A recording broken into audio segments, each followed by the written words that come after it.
RG one area 11A గనిలో శుక్రవారం గని ప్రమాదం సంభవించింది. ఈ సంఘటనలో గనిలో 50వ లెవెల్ వద్ద బొగ్గు పైకప్పు కూలడంతో శ్రీకాంత్ అనే బదిలీ వర్కర్కు తీవ్ర గాయాలయ్యాయి. వెంటనే గమనించిన అధికారులు గోదావరిఖనిలోని సింగరేణి ఏరియా ఆసుపత్రికి తరలించి చికిత్స అందిస్తున్నారు. కాగా ఈ విషయంలో కార్మిక సంఘాల నేతలు ఆసుపత్రిలో చికిత్స పొందుతున్న శ్రీకాంత్ను పరామర్శించారు. అనంతరం ఆయనకు మెరుగైన వైద్యం అందించాలని వైద్యులకు సూచించారు. పోల్ కటింగ్ సమయంలో ఒక్కసారిగా రూఫ్ ఫాల్ అయిందని గాయపడిన శ్రీకాంత్ అన్నారు. అయితే ఈ ప్రాంతంలో సపోర్ట్ లేదని, ఈ విషయంలో అధికారులకు చెప్పినప్పటికీ పట్టించుకోవడం లేదని పేర్కొన్నారు.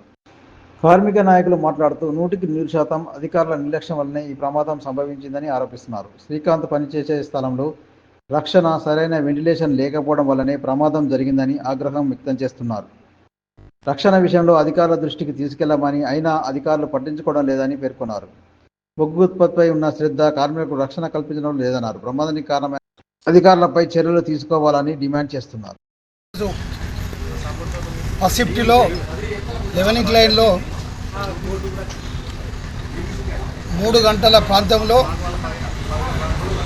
నలుగురు కోలుకట్టలు చేస్తున్న సందర్భంలో టాప్ అరే అయి దెబ్బలు తాకడం జరిగింది. పైన నైట్ షిఫ్ట్లో అంతకుముందు కూడా కార్మికులందరూ కూడా సంబంధించిన అధికారులకు అది బ్యాడ్ ఉంది, బాగా లేదని చెప్తే కూడా పట్టించుకోకుండా బలవంతంగా అక్కడ పనులు చేయించడం జరిగింది. కనీసము అక్కడ చేసే వర్కర్లు చెప్పినప్పుడు అధికారులు దానికి సంబంధించిన ఇన్ఛార్జీలు కానీ విని అక్కడికి పోయి దాని సేఫ్టీ ఉందా లేదా, ఎట్లా డమ్ ఉందా ఏందని చూడకుంటేనే పనిలో పెట్టడం జరిగింది. ఇట్లా అధికారుల నిర్లక్ష్యం వల్లనే ఈ ప్రమాదాలు జరుగుతున్నాయి. మేము చాలాసార్లు చెప్పినాం, కార్మికులు చెప్పిన మాట కొంచెం వినండి అని చెప్పి. కార్మికులు ఏదైతే చెప్తారో వారికి సేఫ్టీ ఉంటుంది, పనిచేసే వరకు సేఫ్టీ తెలుస్తుంది. చూసే వాళ్ళకి ఏం తెలియదు, చెప్పే వాళ్ళకి తెలియదు అనే ఉద్దేశంతో మేము చాలాసార్లు మేము చెప్పడం జరిగింది. కార్మికులు చెప్తే పెడచెవిన పెట్టి ఇలా కార్మికులకు అదృష్టశాత్తు ప్రమాదం ఏం జరగలేదు, బాగా కాకపోతే గాయాలు అయినాయి. కానీ దీనికి సంబంధించినటువంటి ఎవరైతే ఇన్ఛార్జ్ ఉంటారో, దీని బాధ్యులు ఎవరు ఉంటారో ఖచ్చితంగా కఠినమైన చర్యలు తీసుకోవాలి.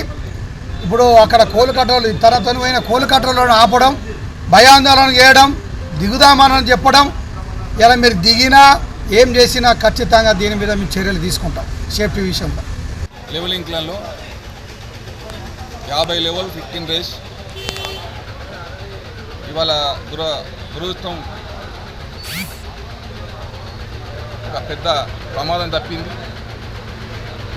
వాస్తవంగా అయితే అక్కడ ఉన్న పరిస్థితి వస్తే చాలామంది, అంటే ఉన్న నలుగురు మీద చాలా ఇంజూర్స్ అయ్యే ప్రమాదం ఉండే.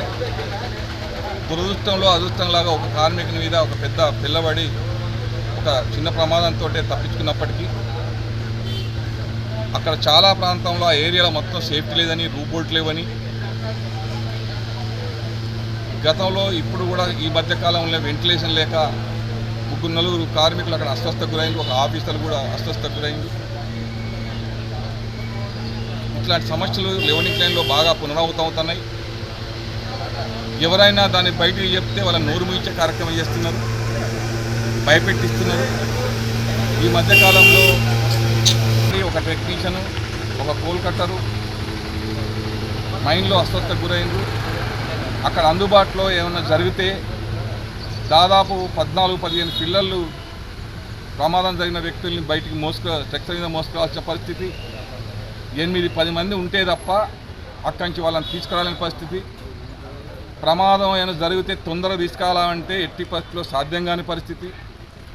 మరి అట్లాంటి మైన్లో మరింత జాగ్రత్తగా ఉండాల్సిన యాజమాన్యం, ఎవరైనా కార్మికులు ఆక్సిజన్ లేదనో, లేకపోతే అక్కడ పని పరిస్థితులు బాగలేవనో, రూబోర్డు లేదనో చెప్తే ఇలా యాజమాన్యం వల్ల భయపెట్టించే పరిస్థితి కొనసాగుతుంది.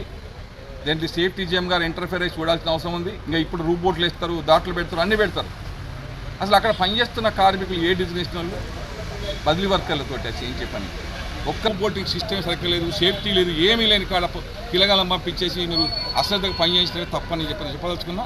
అందుకే దాన్ని వెంటనే ఎంక్వైరీ చేసి దాని ఖచ్చితంగా ఆ సేఫ్టీ ఆఫీసరా, మేనేజరా, లేకపోతే సంబంధించిన ఎవరో దానికి బాధ్యులు ఎవరో వాళ్ళని ఖచ్చితంగా యాక్షన్ తీసుకోవాలని చెప్పి మేము సిఐటిగా యాజమాన్యాన్ని డిమాండ్ చేస్తున్నాం.